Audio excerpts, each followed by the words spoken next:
नमस्कार। आप सुन रहे हैं द बॉलीवुड रेडियो और मैं हूं आपके साथ आकाश। दोस्तों, आज के इस पॉडकास्ट में किस्सा विनोद मेहरा का है। साल 1958 में फिल्म रागिनी में बाल कलाकार के रूप में डेब्यू, जहां उन्होंने किशोर कुमार के बचपन का रोल निभाया था। साल 1971 में एक थी रीता से उन्होंने बतौर अभिनेता डेब्यू किया, जो सुपरहिट रही। 60 के दशक के अंत और 70 के दशक में जब धर्मेंद्र और राजेश खन्ना जैसे सितारे चमक रहे थे, विनोद मेहरा की शांत, सौम्य और चॉकलेटी इमेज ने अलग पहचान बनाई। उनके हेयर स्टाइल की नकल उनके फैंस करते थे।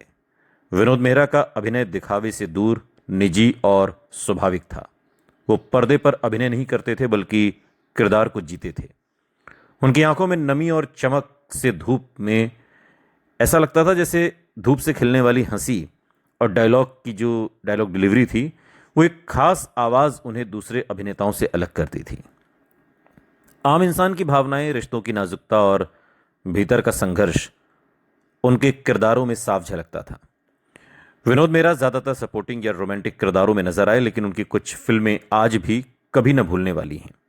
अनुराग, अमर प्रेम, घर, बेमिसाल, लाल पत्थर, स्वीकार किया मैंने और कर्तव्य जैसी फिल्मों में उनका काम बहुत सराहा गया। लाल पत्थर में उन्होंने शेखर नाम का एक ईमानदार और भावुक युवक का किरदार निभाया। रेखा, योगिता बाली, मौसमी चटर्जी और बिंदिया गोस्वामी जैसी हीरोइनों के साथ उनकी केमिस्ट्री खूब जमी। जहां उस दौर में नाटकीय प्रदर्शन आम थे, विनोद मेहरा ने शांत और यथार्थवादी अंदाज अपनाया और रोमांटिक, सीधे साधे और परिवार प्रेमी किरदारों में वो माहिर थे। विनोद मेहरा को मुकाम उतना नहीं मिला जितनी उनकी काबिलियत थी। फिर भी उनकी कुछ बेमिसाल फिल्में और सहज अभिनय हिंदी सिनेमा के इतिहास में हमेशा जीवित रहेंगे। उन्होंने गुरुदेव फिल्म का निर्देशन और प्रोडक्शन भी किया, जिसमें श्रीदेवी, ऋषि कपूर और अनिल कपूर लीड रोल में थे। लेकिन दिल का दौरा पड़ने से 30 अक्टूबर 1990 को सिर्फ 45 साल की उम्र में उनका निधन हो गया। फिल्म गुरुदेव उनकी मौत के बाद 1993 में रिलीज हुई। विनोद मेहरा की पर्सनल लाइफ सुर्खियों में रही। अभिनेता ने अपनी जिंदगी में 3 शादियां की। उनकी मीना ब्रोका, बिंदिया गोस्वामी और किरण मेहरा उनकी तीसरी पत्नी थी। चौथी शादी अभिनेत्री रेखा से करने की अफवाह है, हालांकि इस खबर की पुष्टि कभी नहीं हुई, और इस खबर का रेखा ने एक इंटरव्यू में खंडन भी किया। हालांकि यासिर उस्मान की किताब रेखा द अनटोल्ड स्टोरी में उनकी शादी के बारे में कुछ जानकारी मिलती है। फिल्म ऐलान की शूटिंग के दौरान रेखा और विनोद मेहरा के बीच आकर्षण बढ़ने लगा था। दोनों एक दूसरे को पसंद करने लगे और 1970 के दशक में उन्होंने चुपके से शादी कर ली। ये शादी कोलकाता में हुई थी और शादी के बाद विनोद मेहरा रेखा को बॉम्बे अपने घर ले गए, लेकिन परिवार ने इस रिश्ते को स्वीकार करने से इनकार कर दिया।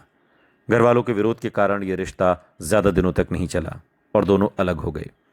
कहते हैं कि जिस रोज विनोद मेहरा रेखा को लेकर घर पहुंचे थे, विनोद मेहरा की मां ने रेखा को थप्पड़ मारकर घर से बाहर निकाल दिया था।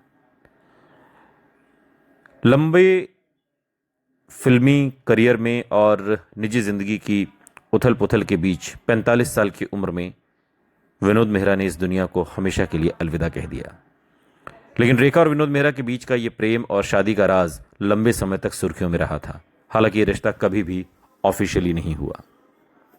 सुनते रहिए द बॉलीवुड रेडियो, सुनता है सारा इंडिया।